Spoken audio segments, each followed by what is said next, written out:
but we need help to actually get the wreaths, and so if you can come, that'd be wonderful. What time? 1 o'clock Maple Grove Church. on Morgantown Avenue, where Napa Park used to be. A big flat area just to the left of the old Napa Auto Parts. That's where she has. This was the work was gonna get done at 1 o'clock? The ceremony, remember, Jack, you always Yeah, I know the dress ceremony, I think they were asking you when you needed help to do it. immediately following the ceremony is when Following we that place the ceremony. wreaths. But you probably wanna be there for the ceremony too, 'cause it'll probably last between 20 and 30 minutes. We have the Vietnam veterans will place the colors, they'll bring the colors, and East Fairmont High School choral group will sing for 15 minutes before the program begins. We'll have a girl from East Fairmont High School sing the Star Spangled Banner. Our city manager, Travis Blosser, will lead the flag salute. Our mayor of Fairmont, Ann Bolliard, will be master of ceremonies. Then there'll be an announcement for each wreath that is placed. There's ceremonial wreaths. Let's say this is the flag right here, and all around the flag, there'll be a ceremonial wreath for like Army, Navy, Air Force, Marines, or 8. They go all the way around. It's a beautiful It's a ceremony. nice ceremony. She can be It's beautiful. Yes, Marcella, I don't remember, is this the third one? 4th. Is this the fourth? I've been to 3 of them. And it's supposed to get easier every year you do things, but nothing gets easier, people.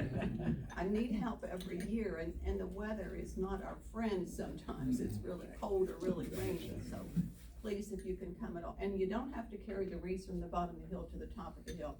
We will have them placed around the hill, so you can walk to this part of the cemetery and place a wreath over here. And then if you feel like you have the energy to walk to this part of the cemetery and place a wreath over here, you can. But you don't have to take them from the bottom of the hill all the way up.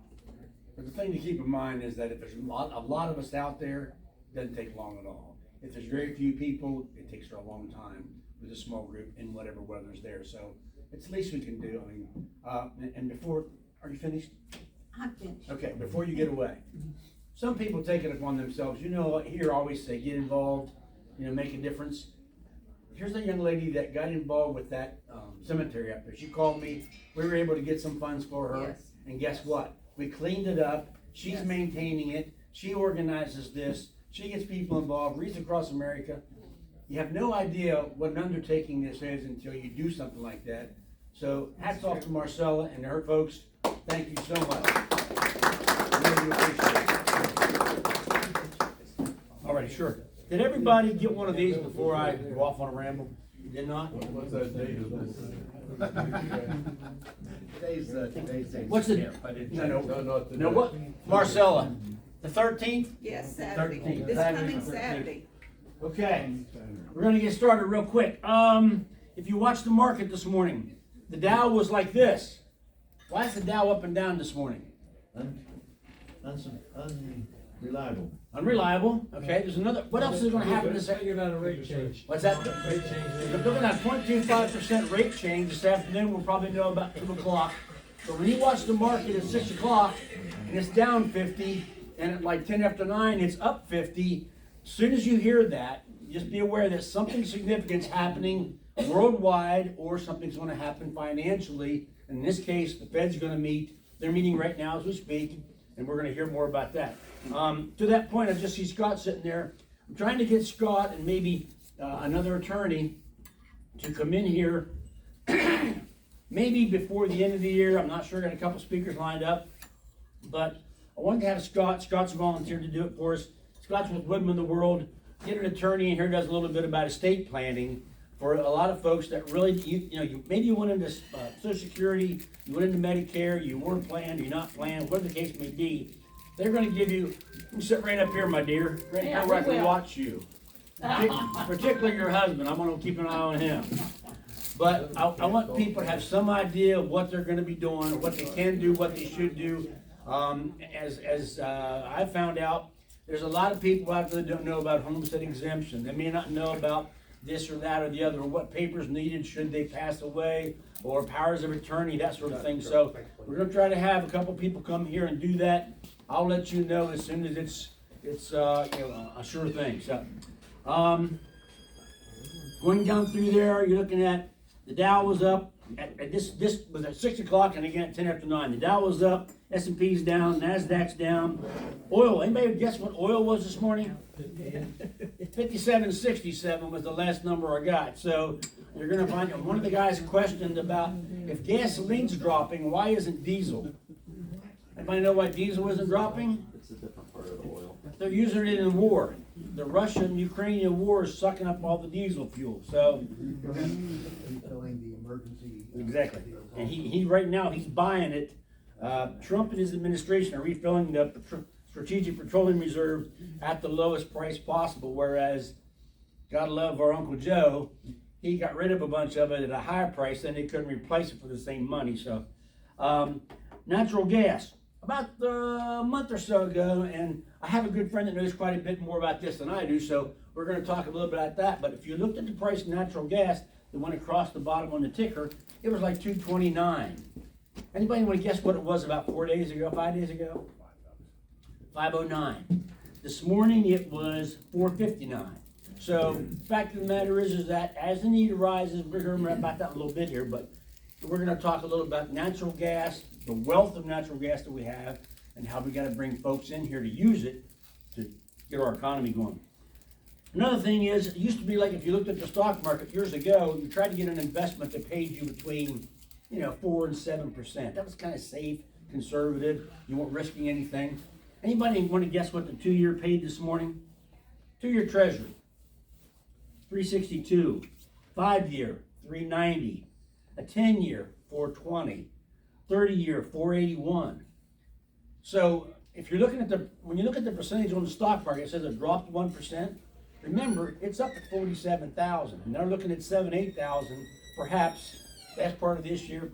We get that interest break, you're going to see a jump a little bit.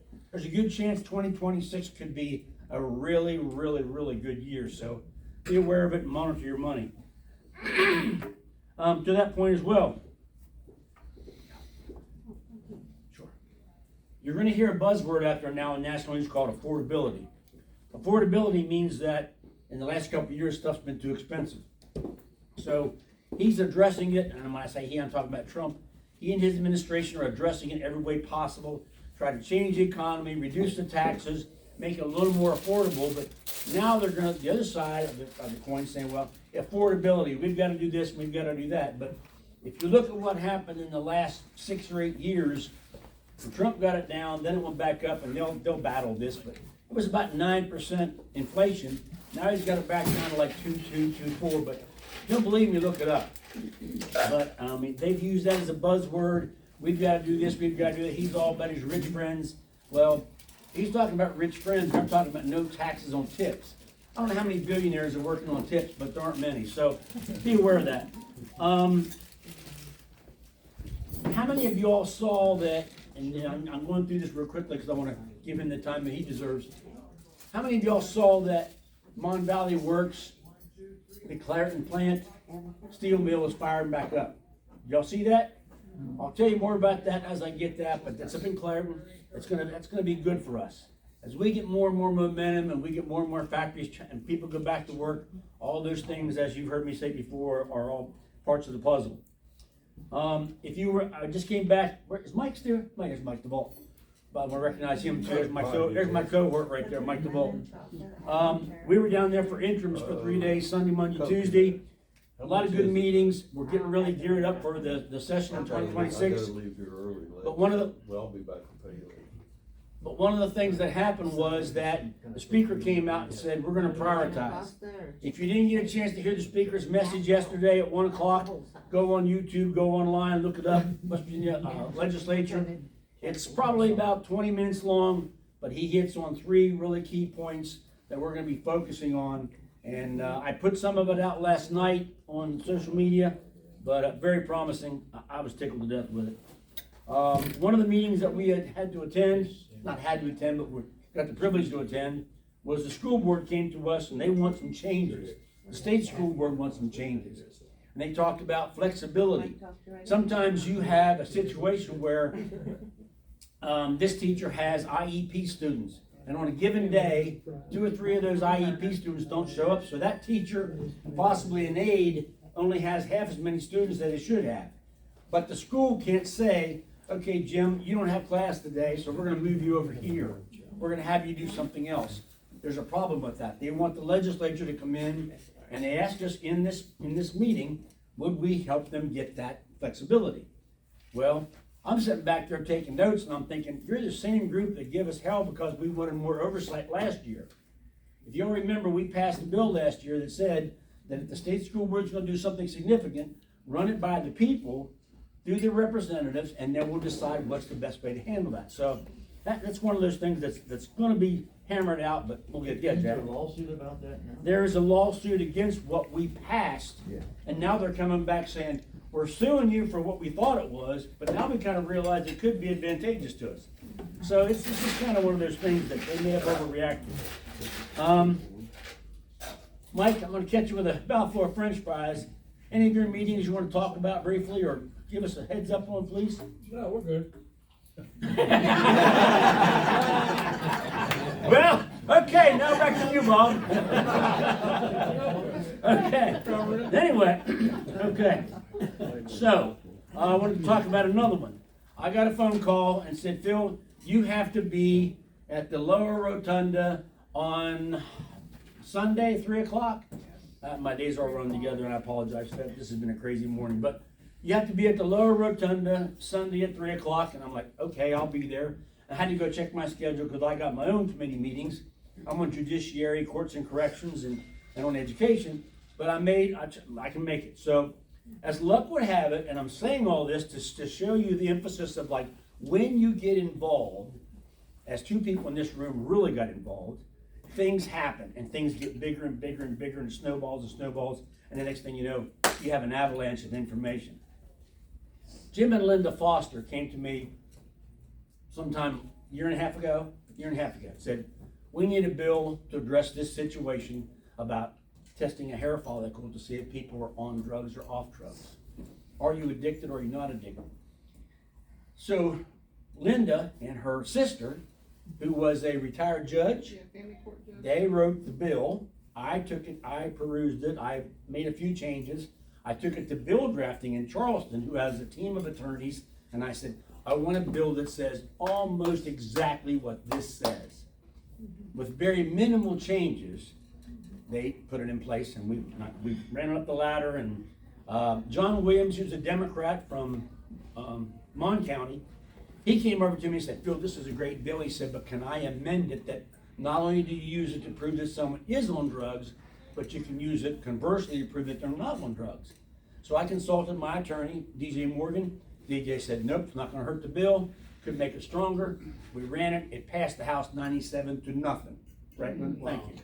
So Linda and Jim got involved. We all worked together, and they gave it to me. I gave it to some people in Charleston, much smarter and much more experienced than I am. We've got a good quality bill. So it passed the Senate, or passed the House, but it went to the Senate, they just kind of laid on it. They got upset, I got upset, I called Randy Smith. Randy Smith came here, Jim went and talked to a couple senators and said, what the thunder, guys, this is a great bill. So I made a couple phone calls about, this is probably about September.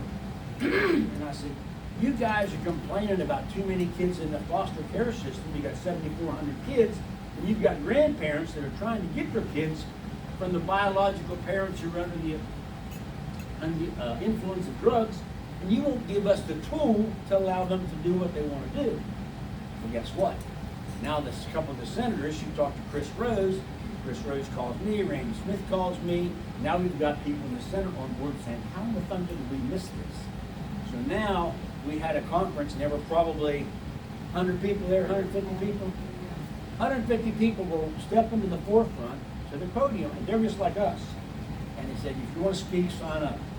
Well, there were so many people to speak and talk about what their experience was with this situation, Child Protective Services, how we've dropped the ball on things, that it was so many. I had to go to judiciary, but the delegates that were there had to break out in little groups with 5 or 6 people to talk after the fact.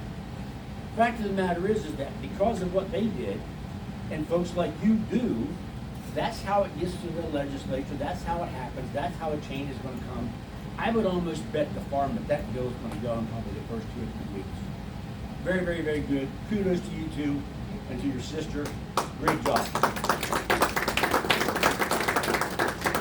When I first started running, you guys remember I used to have on my stickers, I said GITMAD. Get mad. Get involved today, make a difference. I tell everybody that you told me that if you want something changed, do something about it. Get involved with it. You're And real- that's why I said and that it's- wrote that video. It's just crazy because I can tell you, people think when you go to the legislature that everybody down there is the smartest people in the state. They're not. We're regular people that have the time to do it, and some of the smartest people are right here in this room. And you've heard me say, I learn something every day in here. He brings about a problem, you guys talk about how you went through it. Chris Pallotta may say, well, here's what I know about it because I'm in the insurance business. Richard Treatment says, I'm in real estate, here's what I know. And Marcella says, well, from a community standpoint, and by the time we're all done, we walk out of here with, I got it, I understand it. Well, my sister was afraid to walk out of the courtroom out of the Capitol that day because everybody was saying arrest judges, and judges arrested, and she's a, but I was proud of it, we're standing up there saying not all judges and parties Yeah. are bad people, because they're not. Well, but if you, and to her point, the stories that came out from the people talking about, there were grandparents up there that says, I got so upset and I got so mad that I went to court and I blew my top and I haven't seen my grandkids in 10 years. It was heartbreaking. I mean, it was heartbreaking. It was, yeah, it was just crazy. But the fact of the matter is that I said all that to say this: get involved, give me an idea, give Mike an idea, and take it down. Because oftentimes in committee, you'll say, hey, this is happening right now, and someone else in the committee say, me too. And the next thing you know, it gets a little momentum, and snowballs, and then the next thing you know, we got one. Kudos to you guys, that's a really great deal. Other thing is, I got a phone call about NIL, WVU, deferred maintenance. We went to a meeting with the president of the college the other day. They're holding their own. But every year they come back to the state because they're looking for deferred maintenance, which means help us fix our facilities up over the next 10 years. Stewart Hall is like the oldest building on campus, and it's got a particular kind of roof, and it leaks here and there, and the hallways aren't wide enough for ADA, for wheelchairs. They can't put an elevator in it. There's a lot of things they have to do, but they concede that we can't do this for Stewart Hall, but we may need it for here and here and here and here. And a lot of people will say, and this is where the conversation went the other night. This guy kind of attacked me a little bit because I'm supporting him. And he said something about it, and I said, let me ask you a question. Do you have any idea how much money comes to our area the day of a football game? Hotels, motels, restaurants, gasoline, I mean, all the above.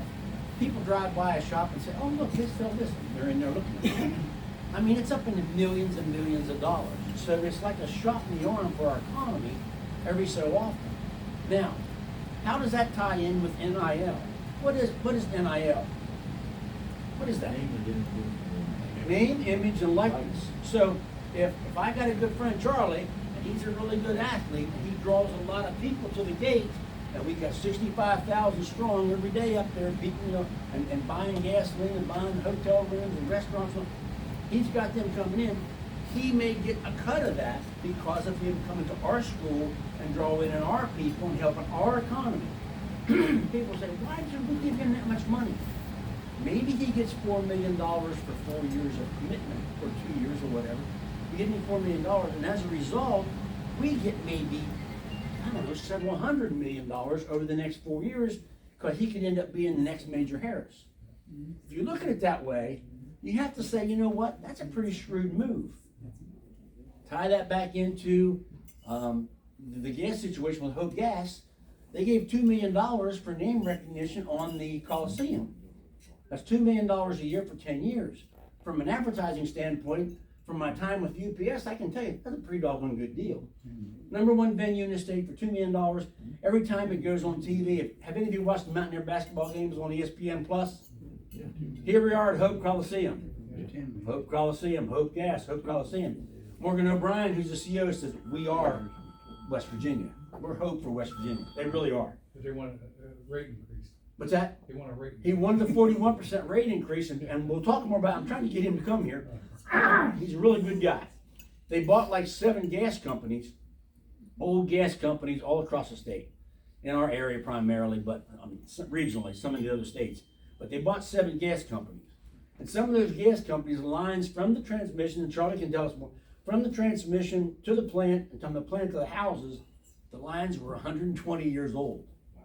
So they were compromised, they're leaking. So he said, well, we're gonna take them on. We may have to raise rates this much to maintain all that. But what happens if we don't maintain those lines? What happens? What's that? Come on, don't be afraid. What's that? You can't heat your home, you won't have any gas. So maybe if we'd done, somebody said we should have done it gradually. If we'd done it at 1.5% or 2% every 3 years over the last 25, 30 years, or the last 100 years or whatever, yes, but that wasn't done. Here's a guy that's saying, we're gonna jeopardize our investment to try to maintain that service to you all so that all the gas that we're sitting on, Charlie and his folks can bring it to us and make sure we have enough to run our country actually. Really, really good deal though. I'm gonna try to get him here, but that's a big thought of it.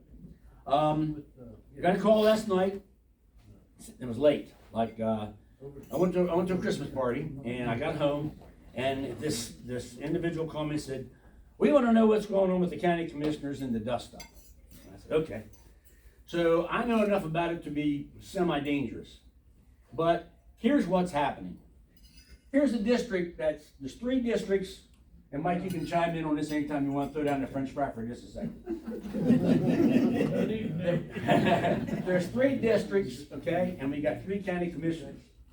In 2021, it was proposed that this district, every time they do a census, you have to readjust the district so that the population is the same. Otherwise, Charlie has 6,000 in his district, he's got 7,000 in his district, and I've got 3,500. So no matter how you do it, these guys have a distinct advantage. So they move it around based on population from the census. So here's this one here, and they agreed to move this district from here. It's like a big pie. Piece here, piece here, piece here. They decided to take this district and make it this much bigger. Okay? So, they all agreed, they proposed it. It was Randy Elliott, Lou Longstreth, Ernie Van Giller.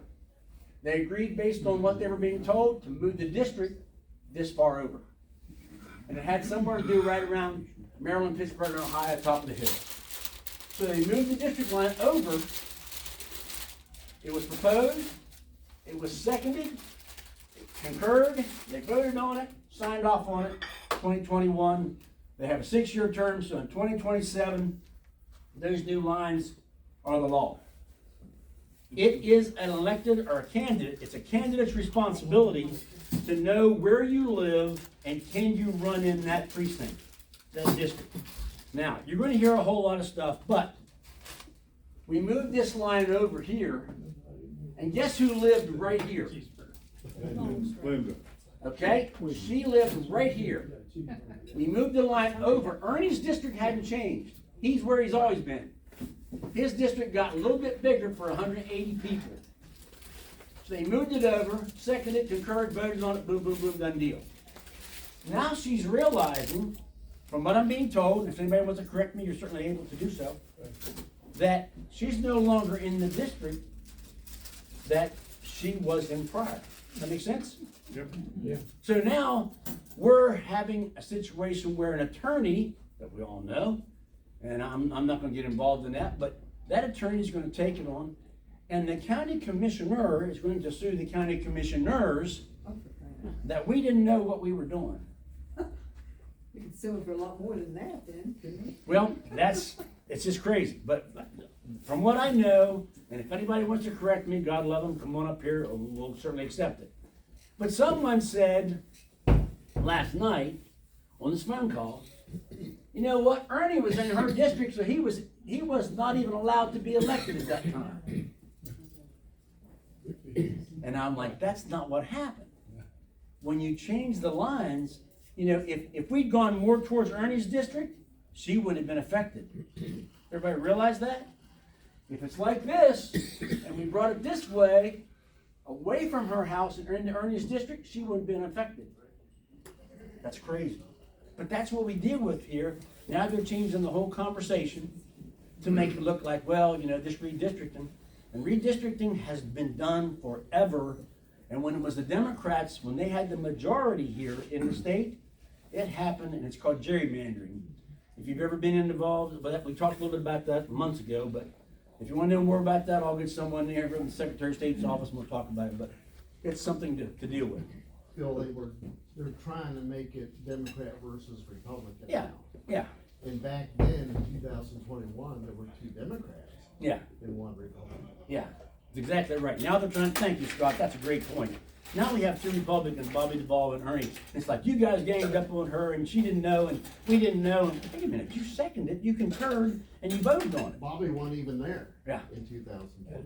Sure, Mike. If I can add to that just a little bit, Linda came back to the county commission and said, I'm now out of my district, change it back.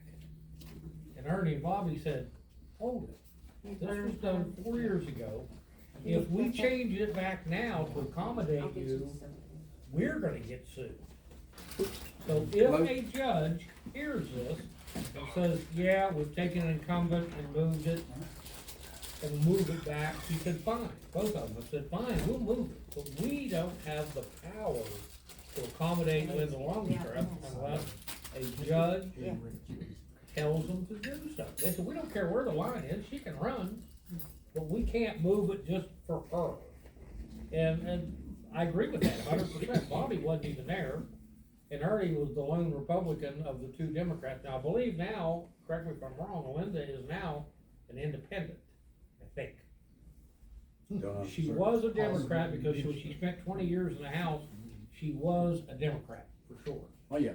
But I think she switched to independent now, which is irrelevant, doesn't matter.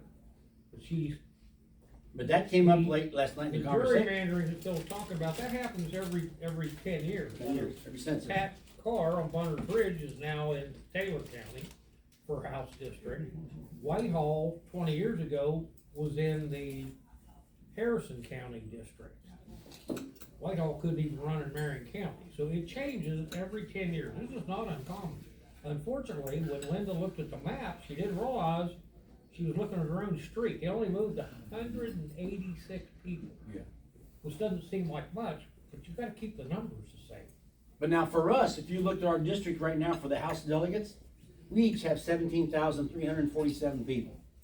And it's shifted around because if you gave somebody all the metropolitan areas, they would have all the numeric votes. And someone like myself, I have like Rachel and Curtisville Lake and that up in there. I'm sparsely populated, so it was an advantage, so thank you, Mike. The other part of it is last night in the conversation, this gentleman said, we could just move it back to the way it was. I said, move it back to the way it was in 2021, so anybody that ran since that time, who thought that, hey, I'm in that district, I can't run, we already have someone, now they would have a suit.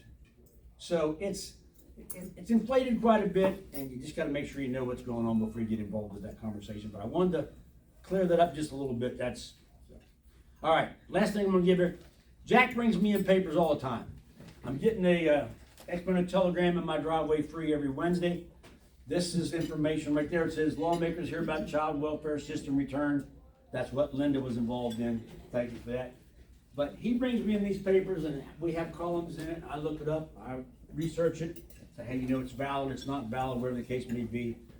Don't read what you see in the paper as being the gospel. I saw a thing on Facebook the other day that said, don't believe everything you read on Facebook, Abraham Lincoln. So that's what you're dealing with. If you get something, you know, run it by someone and we'll go with that. Okay, did everybody get one of these? If you didn't, yeah, I still got a couple more. Charlie was good enough to bring us a bunch. If you look on this thing, I'm going to give my buddy a little plug right here. He got October 7th at the bottom. He said, Phil, I apologize, I didn't change it to the 10th. Trust me, if you did as many business meetings as this guy does, we're very fortunate to have him here, but that's forgiven, I don't care about that, and I appreciate Charlie being here, but I have questions about natural gas. in Charleston, Mike can tell you, Charlie will certainly tell you, there are lobbyists that will tell you, here's what I want you to hear. And the other side will say, here's what we don't want you to hear. And then some people will say, here's what you need to know about the whole schmear. Here's my whole schmear guy.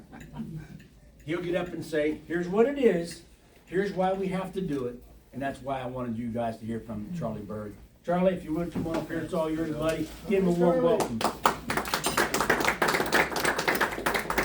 me kind of start by saying, that's a good lead-in, because, Mike, have I ever asked you to vote for something? No. Phil? Nope. A lobbyist's job is to provide these guys accurate information so that they can make the intelligent decisions they need to make for the constituents that they represent. I don't ask, I've been in this 24 years, my 24th year. If I've ever asked any delegate or senator for a vote. I just said, look, here's what you gotta figure out. Here's who we are, this is what we do, this is what this happens, you do this result. And that's how I operate, always have, and these guys and every one of them down there know if I tell them something, it's because it's the truth. And, I would never BS them to get them to vote a way that would benefit. I know this sounds funny, me or the association or the industry more than it benefits the state of West Virginia. If I can interrupt real quickly, the one thing about it is that if he does, we know about it just like that. You're dead in the water. Within 2 committee meetings, it comes out that I was misinformed. And guess what? Credibility, he has that credibility, that's why he's here. Yeah, if you misinform somebody, you don't last very long. Okay, so you've got this presentation in front of you. I'm gonna go through some of it kind of quickly, and thank you for having me here today, Phil, Mike, appreciate it very much. Some of these things, you just sort of flip them. I am Charlie Bird, I am the president of the Gas and Oil Association. I've been there, I'm in my 24th year, I am retiring. I will complete my duties on or about August of 2026. And we've already named my replacement. Her name is Rebecca McPhail.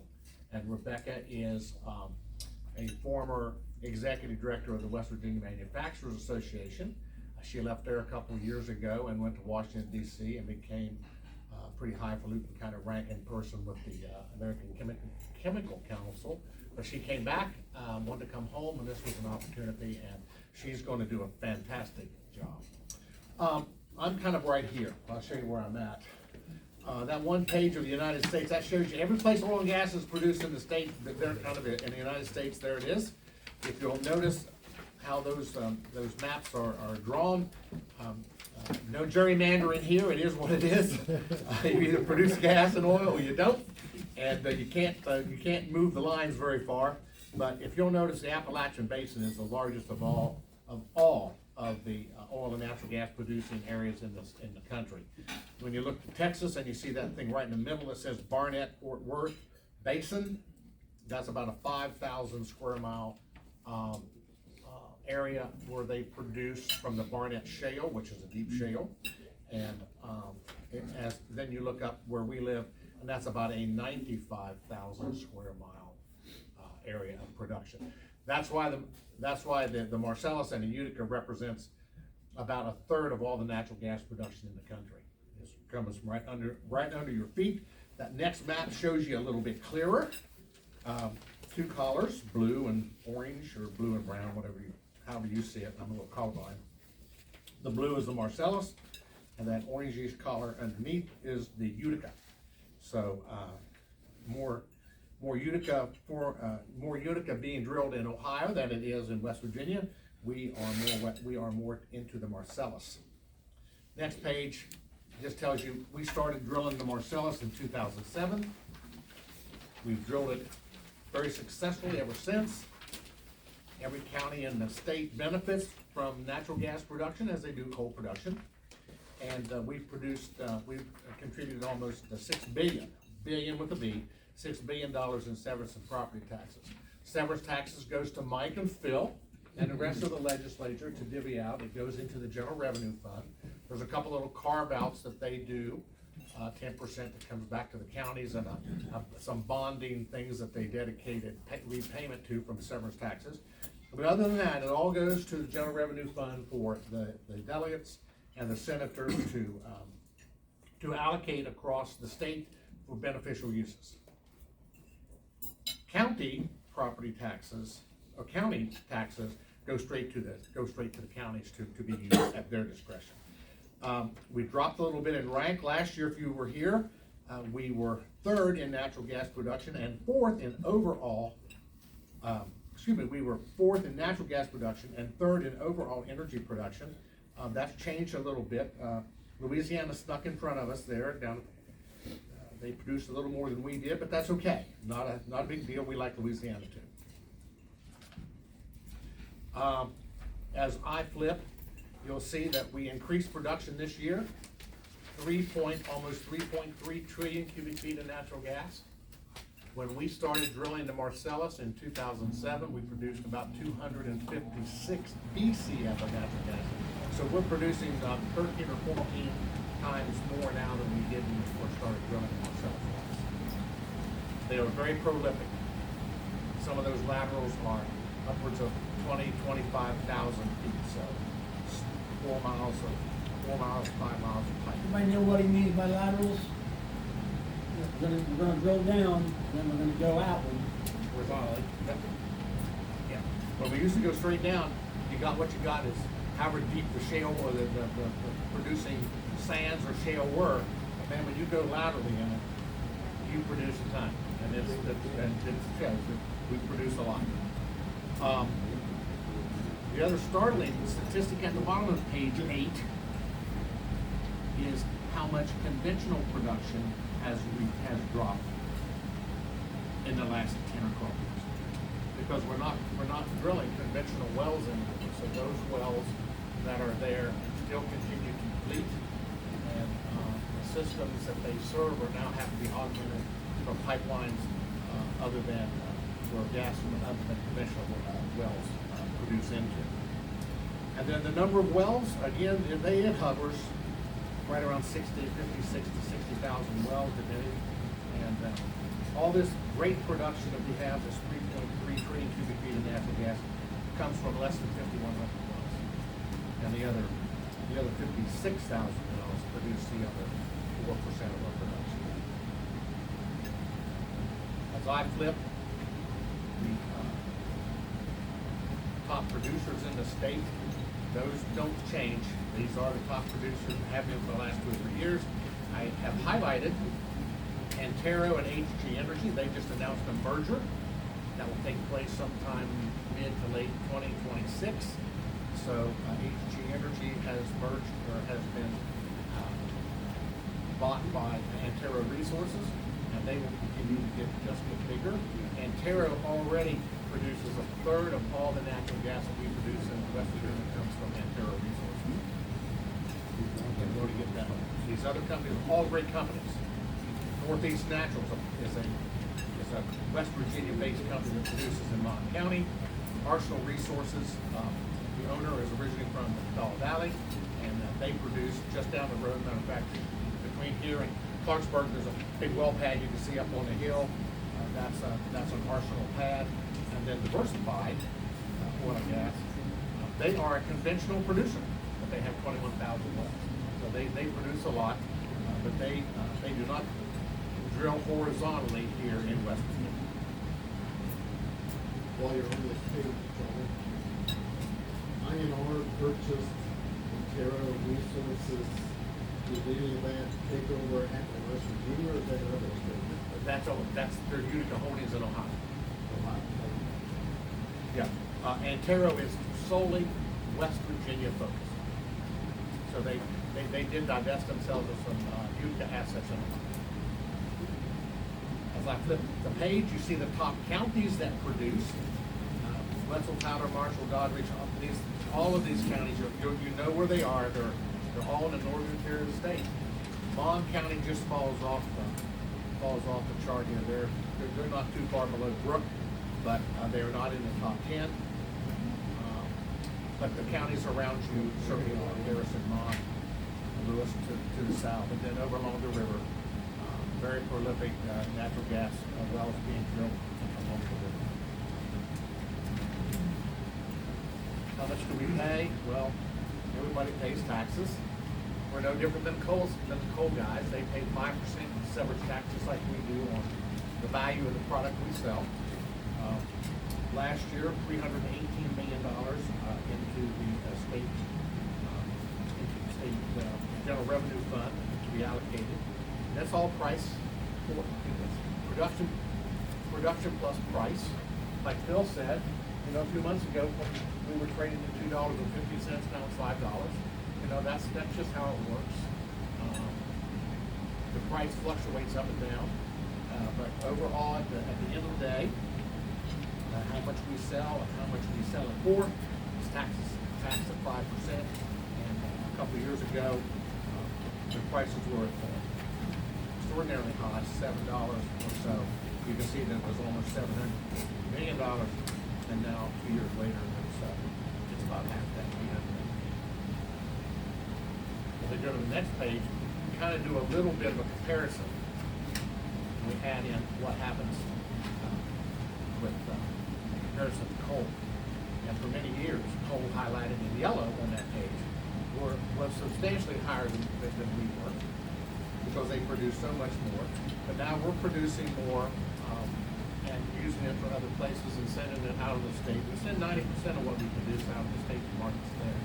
But those markets have improved, and there's lots of natural gas going south to be liquefied in Louisiana and Texas, and we ship across the world to our allies. So we see the impact of that. And the last couple of years, we have exceeded, since 2021, we have exceeded our revenues greater than that by coal. But again, coal has been under severe attack by the previous administration in DC, no less than we were. So they will, well, I believe, rebound from that, because coal stated in the interim committee meeting Monday, coal is too important to the state. You gotta keep the lights on. And baseload power in this state is coal fired. And without it, we're freezing to death in the dark. I prefer not freeze to death in the dark. But natural gas is making greater contributions. Here's this little property tax number. And again, that's all price-based. So these dollars go directly to the counties for their use. And of course, if you kind of compare the next page, the county's making the most, the county's getting the most in property taxes, I think almost directly aligned with the counties producing the most natural gas. So that should not be surprising. They could be slightly out of order because each county has their own tax structure, so there could be slight differences that would put one county in front of the other if the production is near. Can I ask a blonde question? No, sure. A blonde question, I'll give you a blonde answer. Where does Marion County rank with the top natural gas producers? Are we number 55 out of 55 counties? Well, in production, no, you're in the top 20 in production. Okay, Yeah, it's all up here. I don't have room to put all 20 in. that's okay, I just wondered where we were. You're below Ohio or Brook, whichever one it was. There at the bottom. Okay. How do we compare regionally? Well, let me say that if Ohio, West Virginia, and Pennsylvania were a country, we'd be the third largest producer of natural gas in the world. Third only to the United States as a country, Russia, and then those are 3 states that produce about a third of all the natural gas for our country would be third. Above all these other countries, Iran, China, Canada, all of Qatar, all of those countries that are traditional natural gas producers. If we were a country, we would be third in order. And backing up a half a page, back to page 18 on this particular slide, Jack. Please see that Pennsylvania produces twice as much as we do, more than twice than we do. They produce 7.4 trillion cubic feet of natural gas. We produce 3.3, and Ohio's hanging in there at about 2.2. But then, when you look at Why is there such a difference? Just because of area or? Well, they just have, they have a little different regulatory scheme and permitting scheme to get wells drilled. And they hit that really much harder earlier than we did here in West Virginia. The next page, page 20, shows you that even though they produce twice as much as we do, we pay $318 million, they only pay $165 million in what's called a user's fee or an impact fee, That's why they produce more. And so every year, and that's consistently, we have, since 2021, we have paid more in taxes than the state of Pennsylvania, and they produce more than twice what we produce. So that's good, and that's good for them. We're not fussing about that, but we just do emphasize that our industry is quite important to the state of West Virginia when it comes to taxes and jobs. Let me interrupt for just a minute. Charlie's being very humble, but here's the thing about it. If I have a corporation that needs natural gas to survive, and I have a situation in Pennsylvania where they can, because of the severance tax rate, they can put it into motion cheaper, guess where that corporation's gonna go? PA. So that's what we're talking about. Even though it looks good on paper, but maybe with a little bit of a concession in severance, we could pull some of those companies that come here, get our gas and put our people to work, and then you get it in state income tax. So it's kind of a trade-off, but Chris just asked a great question. Why are they so far ahead of us? Because over the last 25 or so years, we were slow to react. Pennsylvania jumped on it, and consequently, they beat us to the punch literally on a couple of things. And I'll lay statistics on you here in a little bit. That is exactly right. And the other difference is, while they produce way more than we produce, they only pay this fee when you drill a well. That fee only lasts for 15 years. At the end of the 15th year, that fee goes away. And in West Virginia, when you drill that well in 1860, and if it was still producing today, you'd still be paying severance tax on it because it's life of well. That's how it's taxed. As long as a well produces, then you pay tax on its production. That's another difference. Charlie's been a good mentor to me in this, but think about this. I'm a millionaire from Texas, and I wanna go drill some wells in that big blob you just saw that was orange and green. And I'm gonna have a fee for the rest of my well's lifetime, or I'm gonna have it for 15 years in Pennsylvania. Guess where my money's going? Now we're back to like, why were they able to get ahead of us? Because regulatorily, we have had some problems, and people are saying, I'm all for progress as long as nothing changes. But we gotta get beyond that, so. We can always do a staggered, something, right? Yep. You know, we have some of the Staggered phase out. Exactly. We have some of the best producers in the country operate here. Antero Resources, EQT, Arsenal, CNX, Expand Energy, which is a combination of Southwest Energy and Chesapeake Energy, Northeast Natural, HG Energy. These are great companies. They're great companies. But you know, when they have assets in other places in this country and they can drill and produce cheaper, they drill and produce those assets too. And so that's why we don't get everything. We're excited about Antero. We love Antero, a great company. And they have determined to be solely focused in West Virginia. And that's good because, you know, they drill a lot. I think Randy Smith, Senator Smith, the president's gonna get a rig tour next Tuesday, someplace. I'm not gonna be there. I got other things to do. I've been on lots of rig sites.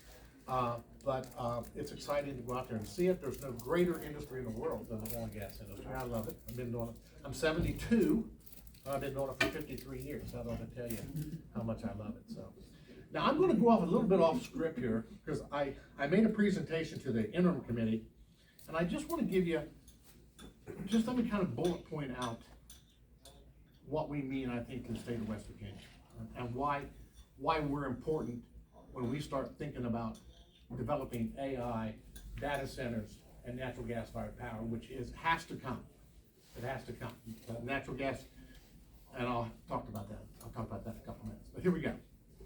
I've always said we produce 3.3 trillion cubic feet of natural gas, 5th largest producer in the country. 90% of it goes to out-of-state markets, and we wanna keep more of that in-state. We wanna produce power with it here. Guys, I don't want to help Ohio and Pennsylvania figured out, I know how they figured it out ahead of us. They have 3 dozen power plants fired by natural gas. We have none. Say that again, Charlie, please. 3 dozen to none. We're behind 36 to nothing. Well, I thought some of ours were converted Pardon me? from natural No, gas. ours are coal. No. All coal still? Yeah, there are no fully dedicated baseload power plants fueled by natural gas in West Virginia. No, the There's- one there's that's some being peakers. proposed down here is. I don't talk about this. Oh, you got I well, there's a Most- sheet. most We're of gonna talk it's about that. We have a few coal ones, but they're not natural gas. And who do you work for? I used to work for First Energy. Yeah, good company, I like that. Yeah, that's how I know that one. There you go. Well, there we go. Now, on top of what we do and how we drill, we have storage capacity in this state. The 6th largest storage capacity in the country is located in West Virginia, 533 BCF of natural gas in storage. I mean, how it used to work is, before the pre-Marcellus, pre-2008, West Virginia was the great storage field for the Northeast. When it got cold like this in New England, and they drew down supplies of natural gas from West Virginia. Long lines came from Texas and Louisiana up, kept our storage fields filled. And when they got these big cold streaks, man, it went out of there. Come spring, we would replenish the storage fields. But we were the great storage field of the East. And we got paid a premium for that. If NYMEX was trading, I'm just gonna make up numbers. Sure. If NYMEX was trading at $3, we might get $3.50 for our gas. That was a good deal. That all changed. We ship 90% of what we produce out of the state. We don't get a premium anymore. There's a basin differential. We get about 75 to 80 cents, sometimes as much as $1.15, less than you see on NYMEX. And something, he just said something, I want to make sure y'all caught. 90% of what we have, we're shipping out of state. Keep that, make note of that. Go ahead, Bob. They ship a lot. The same thing happens with power. I think about 90% of the power we produce, or some really high percentage, goes to out-of-state markets. And that's a good thing. I think that helps our ratepayers. Natural gas-fired power will also help our ratepayers. Okay, I'll keep going. We're the 3rd largest state. Oh, go on, sorry. If I remember right, from what they told me at First Energy, was we produce 5 times more than we actually use here. I believe that. For electricity? Yeah. Yeah, I believe that. I believe that. And we Sure. use a couple hundred BCF of natural gas in this state, and we ship out 3 trillion. Okay. So, we have 4,000 miles of interstate pipeline that crosses our state. When you go to look, and when you go to say, okay, are we capable of fulfilling the need for AI, for data centers, for natural gas-fired power plants? Absolutely we are. We are ready to go. Just kind of give us the opportunity, and we will. Another thing, and it's a testament to everybody in this room, because I was sitting with some guys before. One of them bought my lunch, thanks a lot. I got a good grilled cheese and a Coke out of him, so I'm coming back. But I know these guys worked hard. Everyone in this room, hard work. My dad worked for the B&O Railroad. He worked hard. He had a railroad mentality, and his son had a railroad mentality. I wanted to be a railroader when I come out of high school. Oh no, my dad had other plans for me. I was going to go to college and get an education. I'm glad I did. But I respect the fact that how hard he worked. And I translate that to West Virginia. Guys, we have the heritage of manufacturing, coal mining, steel making. We understand what it takes. West Virginia is West Virginia is an energy producing state. And we ship this stuff out to people who don't like us, to energy consuming states. People they have no idea what it means to get your pail and head to a man trap and go underground all day and produce the energy that it takes so they can go over and flip that switch on their wall and have electricity. Or they can go over and turn up their thermostat. They think electricity is generated out of that outlet. I just took my next sentence. Okay. How many people think when you go over, where does electricity come from? Oh, that switch over there. They have no comprehension. So when you're, and our, I don't wanna get very political, but I'm glad our. Tell me that, I'll get political. I'll let you do it. I'm glad our leadership in in DC changed. It had to, guys, I don't know where we'd be. Yeah. I really truly don't know where we would be because, the day that our former president took office and he shut down a pipeline producing oil, bringing oil in our country to be refined into gasoline and diesel and other products. And opened up another one. And then says you can't drill, you can't bring oil in.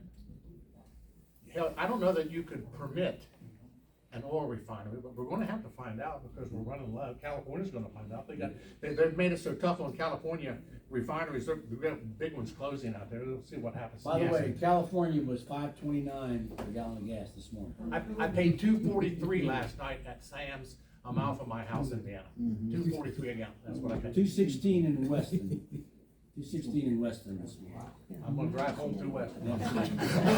But this is our reality.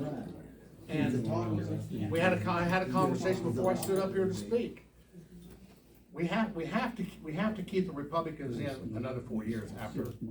You know, we need them for 7 years. We're not gonna get anything done. If we keep flip-flopping every 4 years, that's very defeatist for us, because who in the world's gonna invest billions of dollars to have it potentially have it dashed away on an executive order that says, no, you have to shut that pipeline down? You know, they talk about, again, I apologize, but I get fired up when 4 years ago, 4.5 years ago, they sent 15,000 pipeliners on the stroke of a pen. And people complaining that the president's trying to reduce government and save spending, and if there are people affected by that in here, I apologize. That's just the course of business, if you're a business person. Okay, I won't say anymore. Well, the question is, why is gasoline over $3 a gallon here all the time, or $2.99 or whatever, when you go just down to Weston and you get that much difference in price? Yeah, I'm not an expert in that at all. I have heard testimony, Mike and Phil, and a couple of years ago or so, they had folks in talking about that. And I know that it has something to do with their regions of the country and the districts and how it's shipped and where it comes from and all those kind of, it's very complicated. Just real quickly, I used to go to Maryland, I still go to Maryland all the time. Maryland and Pennsylvania, about 2 years ago, were always about 12, 13 cents cheaper than us all the time. Now all of a sudden, guess what? No more, you're right, because now they've upped their gas tax to offset, and they're catching up. And he just said a while ago about, being behind in regulation fees. Now they're saying, guess what, we're gonna bump it up. Now you go back to Maryland, it's about 12, 16%, or 12 to 16 cents higher than it is here for gasoline. And that breakdown depends on your supplier and how much they can sell. They can sell a lot of volume. A lot of places, like if you look right here in town, you'll see $2.99, $2.89, $2.99. You go right out here, Pickett's Fort, both sides. Exxon and Mobil were both like $2.74, I think now. $2.75. $2.75. Yeah. Many of it has to do, from state to state with, Mike, the state tax structure that's applied, to gasoline and diesel. I don't deal in that, but there's some moderate prices from state to state, but from areas of the state to areas of the state, it may have to do with exactly where the gasoline comes from that supplies those markets. PA is almost $1 higher than us per gallon. I don't buy gas if I can avoid it. The new pipeline was just approved. How's that gonna affect? Tell me which pipeline. The one coming out of Morgantown or one out of PA into Morgantown? The natural gas pipeline? I know that there's one coming out of Morgantown. Good, I'm in my lunch. Out of Pennsylvania. It's called the Morgantown Header or whatever it's called. it has to do with providing more natural gas to more Morgantown. I know that one. I don't know that will raise the rates. Oh, no, that's a good one. That's a big one. That's like 300 miles of pipeline. Weston County, clear through West Virginia into Virginia. That's 2 PCF of natural gas a day. That's a big one. It's a good one. You know, and there's benefits along that pipeline. Counties make money, counties make tax money. And that pipe pretty much fully what we call fully subscribed or loaded, meaning that there's little capacity for someone to pay in. But I know that's a great pipeline. The one that kind of breaks your heart is Dominion wanted to build the Atlantic Coast Pipeline. That would have been another 2 BCF. And that would have spurred a lot more drilling and production that we didn't get because they shut that pipeline down. The Atlantic Coast. What's any news on that? As far as finishing, reopening, trying to open? Mike, I haven't heard any serious conversations about trying to revitalize that. Am I remembering correctly that Warren Buffett bought the remains of that? Yeah, Buffett, that's now called BHEGTNS, Berkshire Hathaway Energy Gas Transmission and Storage, BHEGTNS. Why did Warren Buffett buy the pipeline? Oh, it's all making money. Yeah, but why? It's a really, really easy answer, why? Cheap. Investment. Nope. He owned the trains. He owned the railroads, and he said, oh my God, there goes all my volume right there. So he bought the pipe. The pipeline that shut down in the Midwest, I believe that oil's still moving into refineries, but it's moving by rail, I believe. I don't know who owns the rail, I don't care. Okay, now I'm gonna go back. I'm gonna go back to this, how could we be together? And so, it's pretty simple. We need to use more natural gas, it's plentiful, it burns cleaner, and it's more mobile, it's more accessible, and it's a smart choice to use. My friend here and I chatted, and we would agree that when you go to permit an oil refinery or maybe a coal-fired power plant, I'm not the expert, I'm gonna say it's, by the time the environmentalists get involved, Mike, 15 years. Stop thinking about it. You're in the 3 administrations down.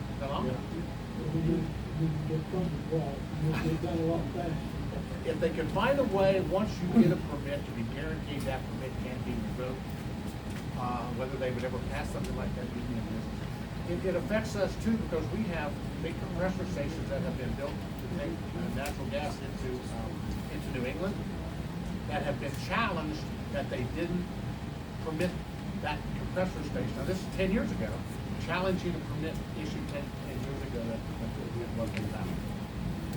And I'm just saying, all those folks up there really rely on heat and fuel from the natural gas fuel. Okay, I'm gonna. Well, you know, not that I haven't said that. But the reality of it is, if your mother's in a nursing home and the power goes out at the nursing home, you're furious. You can't do that because you just harm one person. You can't do it. We like to say, yeah, just to the politicians' houses. Let's just turn it off to the politicians. But in all seriousness, withholding a product that is so vital to your existence could never be done. But it does make you think, what are they missing? That if this natural gas stops flowing, millions of people are impacted. It's not as easy as it sounds, is it? Okay, I'm going to go to this thing. Yeah, sure.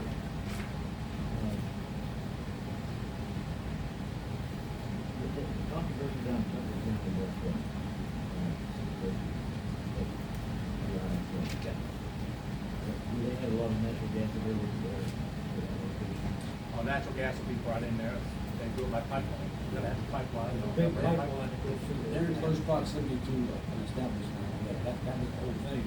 And we try to, we'll talk a little bit about that another day. We try to cater that area, what they're looking for. The criteria said we need this, and now we have it there. And yet we've got some people who are not native to that area saying, we don't want it because we're already wealthy. We made our money in DC and Virginia, now we're living in a cabin off the grid with the generator, and we don't want that. But the poor people that are there are saying, our kids have no jobs, here's an opportunity for us to have some jobs plus some revenue that's gonna go back to the domiciled county. And it's something we're gonna have to work through, but again. I can't quote the number, I heard it mentioned in interims maybe Monday, somebody, or maybe after in a conversation. How many millions of dollars that means to Tucker County? Okay, but the trade-off, you know. We were told, you guys, go ahead, Mike. To expand on that just a minute, talking to some of the local delegates up that direction. If you live in Carson, they wanna put this right in Thomas, but it's gonna fund your fire, your EMS, your school. It's gonna fix all the problems with a very rural county. They're like, yeah, put it in. What's the next question? And as Phil mentioned, a lot of the noise, and we actually added here, if anybody remember when Delegate Clay Riley came and spoke about microgrids and, the AI data centers, we had a few people that really started trying to punch at it. Those were some of the people from up in that area. The guy that sat right there, just to the left of where Chris is at, was from Seattle, Washington, that day. There was a lady in the back, there was a big gentleman right here, and there was a guy right there. Well, he gave me his card, I looked him up, he's from Seattle, Washington. Excuse my French, he's a shit stirrer. That's his job, that's what he does. So the fact of the matter is that if he shuts this down, he goes on to the next location to try to keep something from happening, and he's being paid to do so by someone. The fact of the matter is that here we have, to Mike's great point, I'm gonna chime in with what Charlie said, in the first presentation we got, a mid-size data center. Okay. The company's called Fundamental Data. They pay the state between 160 and $200 million a year. 50%, our plan is at the state level, take 50% of that, put it in an interest-bearing account to do away eventually with all state income tax. Florida's done it, Texas done it, South Carolina, Tennessee. People are going to those states because there's no state income tax. Guess what? We see the writing on the wall. If we can have that kind of money every year, the next thing you know, we can offset no state income tax, retirees stay here, people move here, economy picks up. Okay, so 50% interest-bearing account. 30% of that money stays in the domiciled county. So in this case, Tucker County would get 30% of $170 million. That's a lot of money. But exactly, like right now, they can't fund their fire and EMS. That's my baby. We're trying to get them money. But if all of a sudden Tucker County got $25 to $30 million every year, guess what? The best of everything, better quality of life, better equipped, and guess what happens to your homeowner's insurance?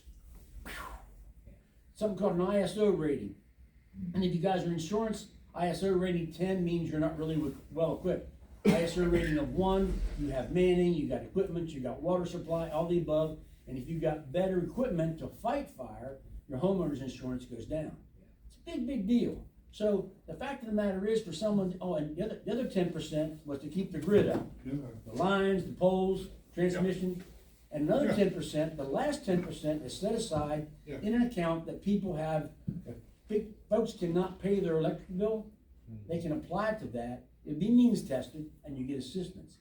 Now, to me, that's kind of a no-brainer. But there's somebody that's already made their wealth, inherited wealth, or whatever. So, man, we don't need that. We need to. You've heard me say, you guys are you're my radio. You're our radio. This is the sort of thing you guys. Wait a minute, that's not true. That's not true. I won't argue with you now.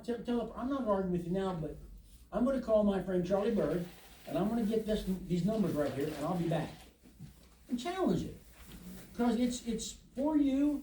For your kids, for your grandkids. These data centers, trust me, are going somewhere. You've heard Mike DeVault say, they're going somewhere. Federal money going somewhere. Right now, Virginia has, I think, 638 data centers. Are they being run over with pollution? And no, Virginia's in good shape. Financially, they're going great. Go ahead, Charlie, I'm sorry. Okay. I'm off on a rant. No, that's okay. I'm gonna wrap up. There's 4 projects that I have just sort of outlined. before I start on these, I wanna say this. I was in Alaska in late September for a meeting. And I heard the governor of Alaska, Mike Dunleavy, talk about the effort Alaska's gonna go to be the leader in AI in this country. And you say Alaska. Mike and Phil know, and you probably know too. One of the huge components in AI is you gotta keep them cool. You gotta cool them down. A lot of heat generated in these massive things. Well, Alaska's not the warmest place in the world. So he really believes where he is. That is a component of the project they don't have to fret too much over because they can provide cool ambient air to run these things. Now, you think that sounds a little crazy? Mike Dunleavy Dunleavy doesn't think it's All we're crazy. gonna do is open the window. There you go. Literally. Yeah, right. That's all you gotta do. Okay, our 4 plants, and there's 4 of them. We'll sum it down here at Montpelier, off of Montpelier exit. 625 megawatt power plant, that's a 0.6 gigawatt plant. Combined cycle, natural gas. 2017, a company walked in my office in Charleston and said, we want to build a power plant. And had a different name, but this is the very same project. That's how long this project has been floating around, since 2017. Changed owners a couple times, but they kept moving it. So they've already started construction. $1.2 billion investment, 500 jobs at peak construction, and then they'll keep however many they keep at the end of the construction, 20 or 30 full-time employees. The power's already committed to Old Dominion Electric Cooperative, and it's a plant that is an IPP. It is an independent power producer that will take to the grid to the JPM interconnect, which is Did you say important. the power's committed to? Old Dominion Electric Cooperative In Virginia. in Virginia. Where do you think the power plants are? I mean, the AI. That's exactly right. Now, First Energy, I just attended, down here at the power station here just a few weeks ago. A 1,200 megawatt, that's a 1.2 gigawatt power plant, natural gas fired combined cycle. They haven't announced the exact location. I think it'll be in northern West Virginia. 3,200 jobs at peak construction, 3,200 jobs. So you got 2 of them here. If they start on time, now you're pushing, almost 4,000 jobs, three dozen permanent jobs, $68 million in local tax revenues, and they anticipate being operational by 2031. So again, it takes time to build these plants, but I think these plants get probably permitted more expeditiously than the fight there would be if it was a fossil. My opponent, or not my opponent, my competitors, coal-fired power plant takes longer. What's projected completion time on the, It's under construction now. They've already broken ground. I'd say 4 years, something like that? a year and a half, maybe. Oh, really? That's Yeah, good. a couple of years, yeah. Okay. Yeah. Now, where's it at? Clarksburg. Oh, it's in Clarksburg. It is in Clarksburg, off Montpelier. Project 3, CPM Shed. Competitive Power Ventures, they walked in my office 3 years ago and said, we're gonna build a power plant in Douglas County. And it's gonna be a combined cycle, it's gonna have a carbon sequestration component to it. It's gonna be built directly behind, if you've driven from Route 50 between Clarksburg and Parkersburg, and you get over there a little ways and there's that big Mark West gas processing facility there. If you would stop and look and just look back over that hill another X number, half a mile, whatever, however it's gonna take, that's where that plant's gonna be built. And there'll be a gas line laid into that power plant to serve it.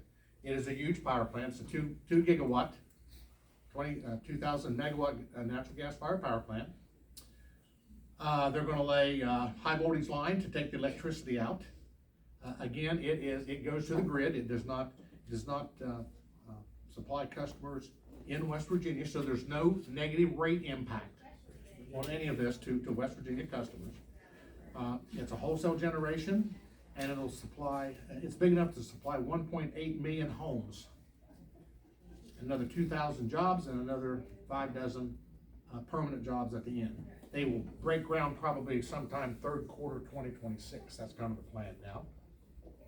Again, 3 years ago, they were in my office saying, we're gonna do this. Now, these things take time. These things take time. Longview, now that's up in Mon County. And they're gonna build a 1.2 gigawatt, 1,200 megawatt combined cycle, adjacent to the Fort Martin plant that's there. And then later on, they'll also add another 70, it says 20 megawatts, it's 70 megawatts of solar added on. 20-inch gas pipeline's already been, that's where the gas is gonna come from TransCanada in Pennsylvania. So they'll lay a line from Pennsylvania down into that piece of property. The initial plan was to have that project under construction this past spring. Because of supply chain interruptions and other things, they had to move that back. The PSC has granted them an extension, and that construction, they believe now will begin in 29 and be done in 34. 5 years to do that. I mean, these take time to build. And again, they also will take power into PJM, so there's no negative rate impact to the state of West Virginia.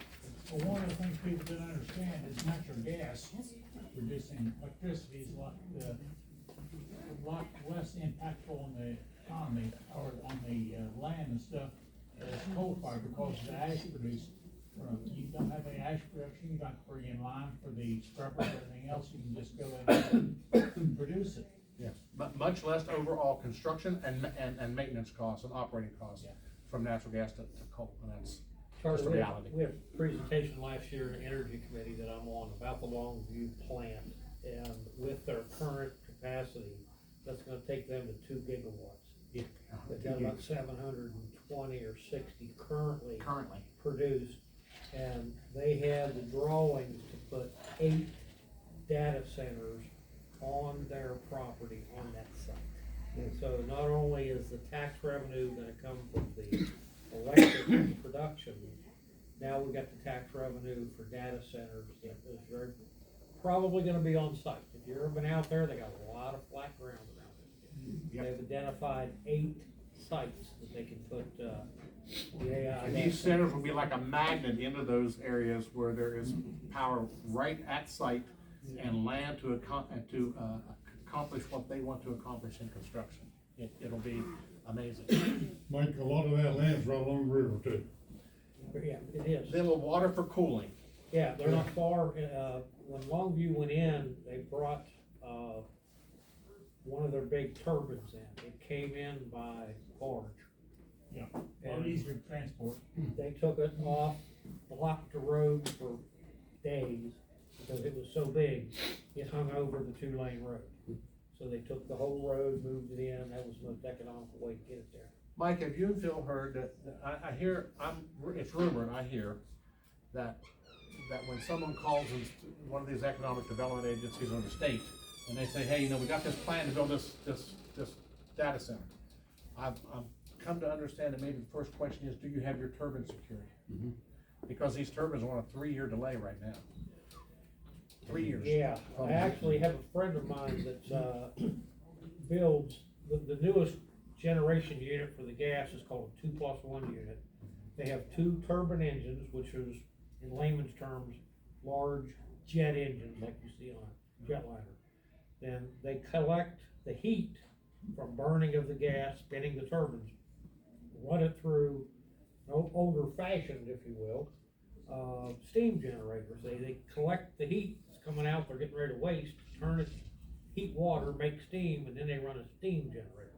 So hence the name 2+1. It's the most effective way. The nice thing about these units, if you have a low demand time, you simply turn them off. Now, the coal-fired power plants, Harrison, Longview, they cannot shut down. To fire up Harrison, I've talked to the folks up there, it's $10,000 to bring it up from Colton to get it online, so they can't shut completely down. These gas units, if you don't need them, you turn them off. Now, what Charlie said about the one unit that's already been committed to Northern Virginia, if anybody saw in the news, they're wanting to put another high tension line across Mon County, head east, go up to Mount Storm, go right out the eastern side of the state. Guess where they're going? Virginia. Virginia, because they're very in tune with the data center. They know the jobs, they know the tax money, they know the revenues from it. They got the fiber optic lines data has to get to the internet, basically, in layman's terms. So the delegates in Mon County are already starting to fight it, saying, you can come into West Virginia, but you can't go out. Stop here. The excess power. West Virginia needs some benefit from that line. Yeah, going it's not across the just a state. pass-through. Yeah. So, they are in particular, trying to change the project to put the data centers here. Now, out on Bunner's Ridge, the Har boys, Todd Har, you know Todd, I'm sure a lot of you do. We went to school with him.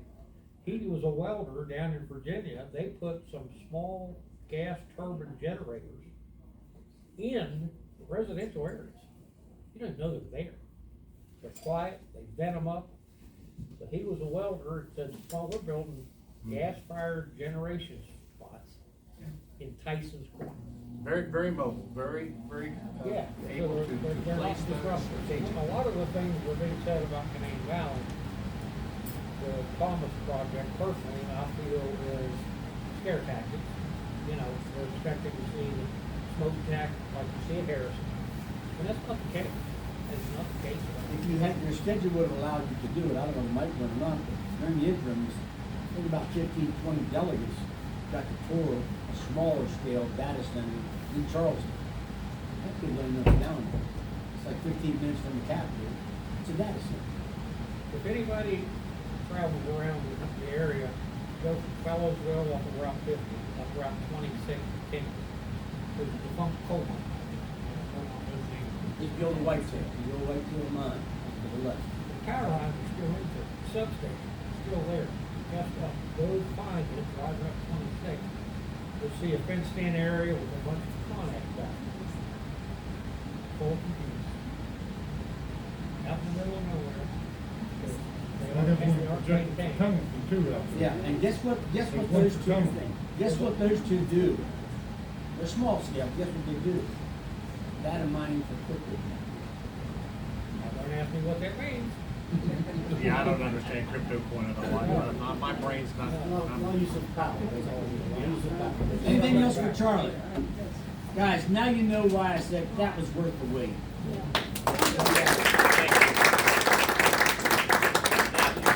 The strategy I use when I lobby Mike, or I lobby Phil, I always go to Mike first. That's not true.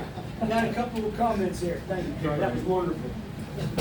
You can tell by, Charlie puts a lot of work into the presentation, his credibility with me is up here, I so. don't date him right, but I. No, that's fine, that's fine. But I was making a couple notes while you guys were talking. Chris brought about a point a while ago, like, where does that electricity come from? I saw an actual video where there was a news person, a company bought a fleet of electric cars. And there was a news person trying to say, yes, but we need coal as our base load. So this young lady says, and they're showing the little car with the little plug-in in the side. Did you see this, June? I think I know. Yeah, and the young lady said, but where's electricity come from? And this gentleman said, from that pole right there. Swear to God. He had no idea that the actual electricity came from a plant. That's one thing I wanted to talk about. We talked about 91% of our gas being sent somewhere else. A guy told me on a phone call, we're talking about this all the time. And he said, that's kind of like having an orchard behind your house, but you buy your apples in Seattle.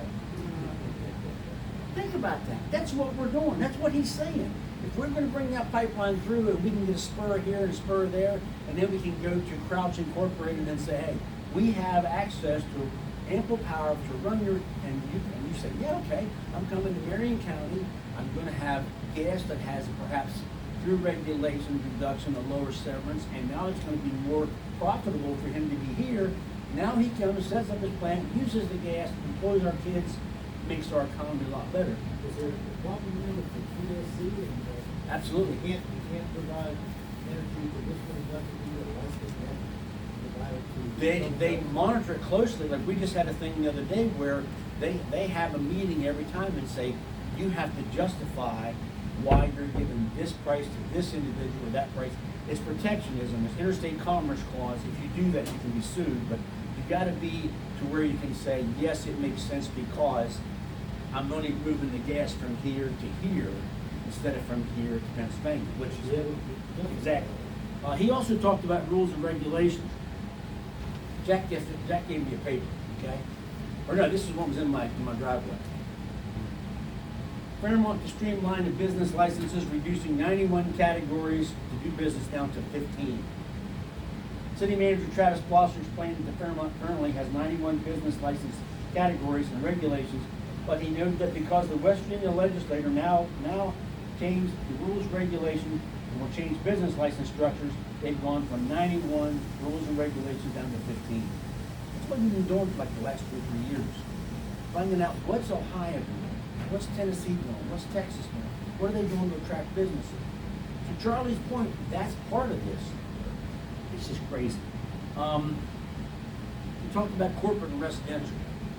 If you're sending so many megawatts of electricity into an area, okay, and you have a whole bunch of houses, and they're putting the cost for all those megawatts coming into that area, and all of a sudden, all they need is X number of megawatts, it's coming regardless, but you put two big major corporations in there. Now you divide the same charge for that electricity among these two corporations and those residential areas. What happens to the fee for the residential? It goes down a little bit, because you're being subsidized by these big guys that are running 24 hours a day. That's the big deal, that's part of this plan. Last thing, we talked about Ritchie, Doddridge, and Taylor County. I know Richard likes to hunt. How many guys there like to hunt? How many guys look for property to buy to go hunt? I got here in 1986, I started with a little group called Sunrise Real Estate, down around Rock 50, Pennsboro, Ellenboro, and they had a coloring thing, homes, and they always had property down that area, like a house and some old outbuildings, or maybe 50, 80 acres for like $160,000. Go down there now. Go down there now where he just mentioned about Doddridge, Tyler, Ritchie. Go down and say, I'd like to buy 100 acres off of it. It's unreal, because they know one or two things are gonna happen. You're gonna find gas under my property, or you're gonna buy my farm to build the homes for the property things that he just talked about. Housing's a big deal in West Virginia. We've got legislation right now to give contractors a break. You come in and build 25, 30 homes, we're gonna give you a break. You're gonna see some tax reduction even on your building supplies. It's gonna be big, it's gonna be big. That Mark West facility is the largest one in the world. I mean, as far as we know, we don't know what the Russians do, they don't tell us what we do, we brag about what we do. But that site was also once considered for a regional jail, a site for a regional jail. I'm so glad that they chose the other site. We went Do you have down. any question of what the tax revenue off of that's a cryogenic Yeah, unit fractionator. that fracks the gas, it brings in wellhead gas, cools it, at certain temperature, propane falls out, butane, isopropane. So what we Methane. get is a BTU altered gas, which what we get to our house. But if you ever go to the Doddridge County High School, you ever got kids or grandkids that run track or play basketball, go down and look at their school. That's like Notre Dame. You know why? You They owe it to can't- yourself They to do can't that. spend all the money. Their they have. county lowered their property tax. And why do you think they did that? They got a couple $100 million in the bank. The gas company said, here's what we're gonna do for you for allowing us. Guys, there is no D2 college in the country that wouldn't love to have the athletic facilities at Doddridge County High School. Women's, girls softball, baseball, football, track. I'm told they have a swim team, I know because I'm a swim official. Talking about an aquatic center, It looks like Doddridge a County. small West Virginia. private college. is what it looks like. We drove Oh, down, absolutely. we drove down to see that March Weston place. It looks like the land of Oz over there. It's all silver and you know, stainless steel and shiny aluminum, it's like, oh my golly. When that plant was built, I did some fence work down there, they were supposed to do 11 individual units that were $62 million a piece. Now, multiply it out, that's over $750 million. And from what I understand, they have increased their units. Well, they built the second Up facility on they the called bank. Smithburg, Yeah. behind Smithburg. So you got Sherwood and you got Smithburg behind it. One of the comical things I thought about that is, if they'd ever have an accident, obviously, a fire, they have what they call ESD buttons everywhere, emergency shutdowns. So what happens if you hit that button? They laughed and they said, you'll see the blowtorch blowing in Pittsburgh. What do you mean? It valves off all the lines, and it has a bleeder that'll take it all to a very tall smokestack in the back. It's got a pilot light running on top of it. They said it'll blow a flame from 500 to 700 feet in the air. Now, the rumor is that before they put that button in, they thought about Pittsburgh, and then they thought about sweet Caroline, and then it would hit that button. Okay, I got one last thing for you all. Mark your calendars. You've heard a lot about the Hope Scholarship. Are we $400 million in debt? Do we have a surplus? Are we going to be able to give the teachers a pay raise? We're going to be talking about all those things. January 7th, West Virginia State Treasurer Larry Pack will be here. So mark it down. Bring your friends. These are, you know, I've always said, you know, the man or woman that won't read has no advantage over the man or woman who cannot read. They don't come here to get the information from guys like Charlie. I mean, you all know how good this presentation was. And this is coming right from the folks that make the decision that affect us all. And it's up to us to be here and bring your friends and ask questions and find out what it takes to run the state. So, great. One thing, they were talking about data centers in Tucker County. Uh-huh. They can't decide where that road's gonna go from 79 over to 81. Yeah. It's gonna stall out right there at Thomas and Davis, because they can't decide where they wanna put that road. There's all kind of controversy with it and everything. It's It's already in 48. from there east to Wardensville. Yeah, It's gonna go, well, it's gonna intersect with 81 right there at Staunton. Right, but from Wardensville on is the problem. But what's, from right here at Thomas, where 48 ends coming west, they're working on that over to Elkins.